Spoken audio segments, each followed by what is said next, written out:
Halo bosku, jumpa lagi dengan channel Masno22. Sebelum lanjut ceritanya jangan lupa subscribe, satu lagi jangan di-skip nontonnya ya. Terima kasih. Adapun para biksu yang memakai pedang, Lin Keting bahkan tidak melihatnya, dia tahu bahwa orang-orang ini tidak akan berbicara omong kosong. Jadi tidak perlu memberitahumu tentang hal semacam ini. Lin Keting memimpin Penatua Buta kanan ke medan perang para dewa dan iblis, sedangkan Penatua Buta kiri hanya bisa memimpin orang untuk menjaga pintu masuk gua. Meskipun saya merasa sangat tidak bahagia, tidak ada yang dapat saya lakukan. Meskipun dia adalah seorang kultivator iblis, dia masih tahu bagaimana membalas kebaikan. Kota Kijia. Orang tua Bungkuk dan Tianxia bertemu dengan Qi Yuankun, gubernur kota Kijia. Menghadapi orang-orang yang dikirim oleh aliansi penyegel iblis, Qi Yuankun sangat hormat. Bagaimanapun, jika dia ingin membalaskan dendam putranya, dia akan membutuhkan bantuan orang-orang dari aliansi penyegel iblis ini. Direktur Qi, karena kota Kijia Anda telah bergabung dengan aliansi penyegel iblis, kami adalah satu keluarga, dan tidak perlu bertele-tele. Anda dapat membawa kami langsung ke kota Sujia, menghancurkan kota Sujia, dan menangkap ngomong-ngomong, kota Sujia. Tetaplah di sini dan Chen Ping membalaskan dendam putramu. Petik 2. Tapi kami datang terburu-buru dan menghabiskan banyak energi spiritual di sepanjang jalan. Kami perlu memulihkan kekuatan fisik kami untuk sementara. Kata lelaki tua bungkuk itu secara langsung kepada Qi Yuankun. Artinya jelas, ini meminta Qi Yuankun menggunakan sumber daya. Bagaimanapun, itu perlu untuk menambah kekuatan fisik, yang bukan sesuatu yang dapat Anda lakukan hanya dengan berbicara. Anda harus memiliki sumber daya. Qi Yuankun tertegun sejenak, tetapi kemudian dia bereaksi dan berkata, tentu saja, Anda datang untuk membantu saya tidak bisa membiarkan Anda kelaparan. Saya akan memerintahkan Anda untuk turun dan mengumpulkan sumber daya kota Kijia untuk Anda gunakan, tetapi wilayah timur berada di daerah terpencil dan tidak banyak sumber daya. Tolong jangan membencinya. Petik 2. Tentu saja tidak. Direktur Qi punya niat, jadi bagaimana kami bisa tidak menyukainya? Orang tua bungkuk itu juga sangat senang melihat Qi Yuankun bertingkah seperti ini. Tetapi pada saat ini, angin kencang menerpa, dan kemudian bayangan hitam muncul di aula. Qi Yuankun tiba-tiba menjadi gugup. Ketika dia membuka mulutnya, dia tidak menyangka seseorang akan masuk ke aula kamarnya dengan mudah. Direktur Qi, jangan gugup, ini hanya salah satu muridku. Orang tua bungkuk itu melihat ini dan buru-buru menjelaskan. Ketika Qi Yuankun mendengar ini, dia menghela nafas lega. Jika musuh bisa masuk dan keluar kamarnya dengan mudah, apakah dia masih aman? Tian Luo, aku tidak memintamu untuk pergi menjelajahi tempat di mana langit dan bumi mengalami fenomena aneh. Mengapa kamu kembali begitu cepat? Tanya lelaki tua bungkuk itu. Master Sekte, saya bertemu Chen Ping di jalan. Saya bertarung dengannya beberapa kali, tetapi saya tidak menyangka anak itu cukup mampu. Selain itu, mereka memiliki banyak orang. Saya berlari kembali untuk menghindari penderitaan akalah. Tian Luo berkata jujur. Chen Ping. Ketika Qi Yuankun mendengar kata Chen Ping, dia langsung marah, dan kemudian dia tiba-tiba berlutut ke arah lelaki tua bungkuk itu. Tolong juga minta Tuan Tian untuk segera membunuh Chen Ping dan membalaskan dendam putraku. Untuk sumber daya, saya bersedia mendedikasikan semua sumber daya kota Kijia kami. Orang tua bungkuk itu dengan lembut mengangkat Qi Yuankun dengan telapak tangannya, dan kemudian berkata, Direktur Qi, jangan khawatir, tunggu sampai saya bertanya dengan jelas, Anda dan saya adalah satu keluarga sekarang. Tentu saja Anda tidak perlu mengatakan lebih banyak tentang pembunuhan Chen Ping. Setelah mengatakan itu, lelaki tua bungkuk itu memandang ke arah Tian Luo dan bertanya, Tian Luo, ceritakan. Apa yang terjadi secara detail? Lelaki tua bungkuk itu secara detail. Katakan lagi. Orang tua bungkuk itu sedikit mengernyit dan berkata, Sepertinya Chen Ping ini juga menuju ke tempat di mana langit dan bumi mengalami fenomena aneh. Saya kira pasti ada yang aneh dengan tempat itu. Ekspresi menjadi sedikit tidak wajar. Ada reruntuhan di Gunung Gelu. Mereka di kota Kijia telah mencari pintu masuk selama 100 tahun, tetapi mereka belum dapat menemukannya. Sekarang mereka akhirnya memiliki beberapa petunjuk, tetapi mereka tidak mengharapkan penglihatan itu. Langit dan bumi telah menarik begitu banyak orang. Bahkan jika pintu masuknya ditemukan sekarang, reruntuhan itu mungkin tidak ada hubungannya dengan kota Kijia mereka. Direktur Qi, tahukah Anda di mana fenomena aneh itu? Tanya lelaki tua bungkuk itu. Aku. Qi Yuankun tidak tahu harus menjawab apa. Haruskah dia memberitahu lelaki tua bungkuk di depannya tentang reruntuhan itu? Dan ketika Qi Yuankun tergagap dan tidak tahu harus menjawab apa, tiba-tiba seorang biksu kota Kijia bergegas masuk. Tuan Sekretaris, ada apa? Pintu masuk ke reruntuhan Lusan Jerman ditemukan dan dibuka, dan Chen Ping ada di antara mereka. Biksu itu berkeringat deras, dan dia pasti bergegas kembali untuk melaporkan berita itu. Qi Yuankun ingin menghentikan pihak lain untuk berbicara, tapi sudah terlambat. Direktur Qi, apa yang terjadi?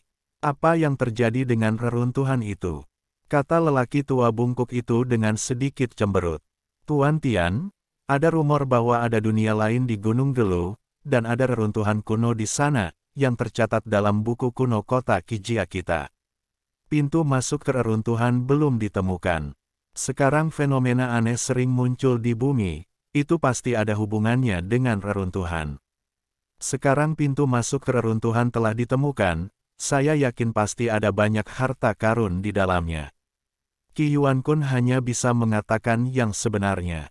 Mendengar ini, mata lelaki bungkuk itu tiba-tiba bersinar emas. Direktur Qi, di mana buku-buku kuno itu? Bawakan kepadaku dan biarkan aku memeriksanya dengan cermat. Kata lelaki tua bungkuk itu. Master Sekte, sekarang reruntuhannya telah ditemukan dan dibuka. Anda membuang-buang waktu dengan memeriksa buku-buku kuno, dan saya khawatir semua hal baik akan diambil. Kata Tianxia dengan cemas. Ya, Master Sekte, kita harus pergi secepat mungkin, dan Chen Ping juga ada di sini, jadi kita bisa menangkap Chen Ping bersama-sama. Petik 2. Tianluo Tianxia, kalian berdua pergi ke reruntuhan dulu. Dengan kekuatan kalian berdua, sama sekali tidak ada masalah dalam menangkap Chen Ping. Tapi cobalah untuk tidak memberikannya. Ketika orang lain berkonflik, tahan diri Anda. Petik 2. Fenomena aneh tiba-tiba muncul di langit dan bumi, dan pintu masuk ke reruntuhan muncul. Tidak sesederhana itu. Saya harus memeriksanya agar tidak menjadi jebakan. Petik 2. Orang tua bungkuk itu sangat berhati-hati. Dia takut penglihatan tiba-tiba tentang langit dan bumi ini akan ditujukan kepada mereka. Lagi pula, akan terlalu kebetulan jika hal semacam ini terjadi begitu mereka tiba. Oke, ayo kita jelajahi dulu. Lu, ngomong-ngomong, tangkap Chen Ping itu. Petik 2. Ketika Tian Luo mendengar ini, dia langsung berkata dengan gembira. Tanpa pemimpin sekte yang mengikuti mereka, mereka berdua dapat melakukan apapun yang mereka inginkan tanpa dibatasi. Dengan kekuatan mereka, di tempat di wilayah timur ini, mereka hampir tak terkalahkan. Oh, alangkah baiknya jika kita benar-benar dapat menemukan beberapa harta karun di reruntuhan dan menyembunyikannya secara pribadi. Orang tua bungkuk itu dapat melihat sekilas apa yang dipikirkan Tian Luo, tetapi dia tidak menunjukkannya, tetapi berkata kepada Tiansa, Tiansa, kamu harus lebih berhati-hati tentang kepatutan beberapa hal dan jangan terlalu gegabah. Petik 2. Jangan khawatir, Master Sekte. Tianxia mengangguk. Setelah Tianxia dan Tian Luo mengucapkan selamat tinggal, mereka menuju Gunung Gelu. Kedua orang itu sangat cepat, dan sosok mereka menghilang dalam sekejap. Pada saat ini, di pintu masuk medan perang para dewa dan iblis di Gunung Gelu, Penatua Zuo Blind duduk dengan bosan di atas batu besar, memakan biji melon. Sebuah pedang panjang diletakkan di sampingnya, dan di depannya tergeletak lebih dari selusin mayat. Tanpa kendali Lin Keting, Penatua Zuoxiang melepaskan dan melakukan pembunuhan besar-besaran. Bagaimanapun, tidak ada yang berani memberitahu siapapun tentang apa yang terjadi hari ini. Saat Penatua Zuoxiang sedang menjilati biji melon dengan santai, dua kata tiba-tiba muncul datang dengan cepat, dan bersama dengan kedua hantu itu datanglah gelombang kejut nafas yang tak terlihat. Ini karena kedua orang itu terlalu cepat, dan bebatuannya hancur di bawah gelombang kejut. Penatua Zuo Blind mengerutkan kening, melambaikan tangan besarnya dengan ringan, dan langsung menghancurkan gelombang kejut. Kedua hantu ini adalah Tianxia dan Tianluo yang datang dengan cepat. Ketika mereka sampai di pintu masuk gua, mereka jatuh dari udara. Penatua Zuo yang buta segera berdiri dengan pedang di tangan dan menatap lawannya. Pada saat ini, wajah tetua yang duduk tidak lagi terlihat santai. Bagaimanapun, Tianxia dan Tianluo tidak lemah sama sekali. Keduanya berada di alam Mahayana tingkat kedua. Kekuatan semacam ini jarang terjadi di tempat ini di wilayah timur, dan lawannya tetaplah seorang pembudidaya iblis seperti dia. Tidak mudah bagi seorang kultivator iblis untuk mencapai level ini. Anda harus tahu bahwa ruang hidup para pembudidaya setan sangat kecil di dunia para dewa dan manusia, dan tidak banyak sumber daya yang tersedia, sehingga tidak mudah untuk berkultivasi ke alam Mahayana. Tianluo dan Tianxia juga sedikit terkejut setelah melihat Penatua Zuo buta. Mereka tidak menyangka akan bertemu seseorang dari sekte yang sama. Apalagi aura di tubuh lawan sangat menakutkan, dan mereka tidak bisa mendeteksi wilayah lawan sama sekali. Tianxia melengkungkan tangannya ke arah Penatua Zuo buta sebagai salam, dan kemudian membawa Tianluo ke pintu masuk gua. Namun Penatua Zuo Blind mengulurkan tangannya dan menghentikan kedua orang itu.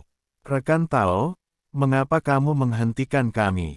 Tianxia bertanya. "Untuk masuk, setiap orang harus menyerahkan 100.000 batu roh," kata Penatua Zuo Blind. "Serahkan 100.000 batu roh." Tianxia dan Tianluo tercengang. Mereka semua hidup di bawah naungan orang lain dan bekerja sebagai anjing untuk aliansi penyegel iblis. Di mana mereka dapat menemukan 100.000 batu roh? "Siapa kamu? Apakah gua ini milik keluargamu? Mengapa aku harus memberimu batu roh?" Tianluo bertanya tidak puas. "Kamu tidak peduli apakah itu milik keluargaku atau bukan. Jika aku memintamu untuk menyerahkannya, kamu tidak akan bisa masuk." Sikap Penatua Zuo Blind sangat keras. Tianluo mengerutkan kening, dan langsung memegang satu tangan pada pedang berwarna merah darah. Orang tua ini terlalu hebat.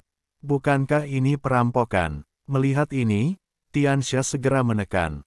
Tianluo kemudian menoleh ke arah Penatua Zuo dengan senyum di wajahnya dan berkata, "Rekan Tao, tidak mungkin bagi kita untuk membawa begitu banyak batu spiritual ketika kita keluar. Dan mengingat kita berdua adalah pembudidaya iblis, biarkan kita berdua masuk." "Tidak, ini adalah peraturan, tidak dapat dilanggar," kata Penatua Zuo Blind. Bahkan wanita tertua Lin Keting tidak bisa melanggar aturan, jadi tentu saja dia tidak akan berani. "Sialan, orang tua, apakah kamu akan mengizinkan kami masuk? Biar ku beritahu, kami dari aliansi penyegel iblis. Kamu orang tua, jika kamu tidak jujur, kami akan langsung membawamu ke dalam Iblis Sealing Alliance dan biarkan kamu menderita semua rasa sakit di neraka." Ketika Tianluo melihat bahwa Penatua Zuoxiang tidak memberinya wajah apapun, dia segera menjadi marah. Dia memindahkan aliansi penyegel iblis. Bagaimanapun, banyak pembudidaya iblis yang takut dengan aliansi penyegel setan. Bagaimanapun, aliansi penyegel setan adalah aliansi yang didirikan khusus untuk pembudidaya iblis. Begitu Tianluo mengatakan aliansi penyegel iblis, kemarahan Penatua Zuo Blind tiba-tiba melonjak. "Sialan, ternyata kamu adalah anjing dari aliansi penyegel iblis, dan kamu adalah aib bagi klan iblis kami." Penatua Zuo Blind meludahi Tianxia dan Tianluo dengan keras. "Apa-apaan ini?" Tianluo langsung menjadi marah, dia langsung menghunus pedangnya yang berdarah dan menebas langsung ke arah Penatua Zuoblind. Kemarahannya tidak memungkinkan orang lain mempermalukannya seperti ini. Penatua Zuoblind juga marah. Melihat Tian Luo berani menyerangnya, dia sangat marah. Dia juga menebas pedang panjang di tangannya, dan cahaya pedang meledak di depannya. Setelah melihat ini, para biksu pengguna pedang menghunus pedang mereka dan mengepung Tianxia. Meskipun kekuatan orang-orang ini sangat berbeda dibandingkan dengan Tianxia, para biksu pedang ini tidak memiliki rasa takut sedikit pun, dan tidak ada ekspresi di wajah mereka. Tianxia memandangi beberapa biksu pengguna pedang dan merasakan sesuatu yang buruk.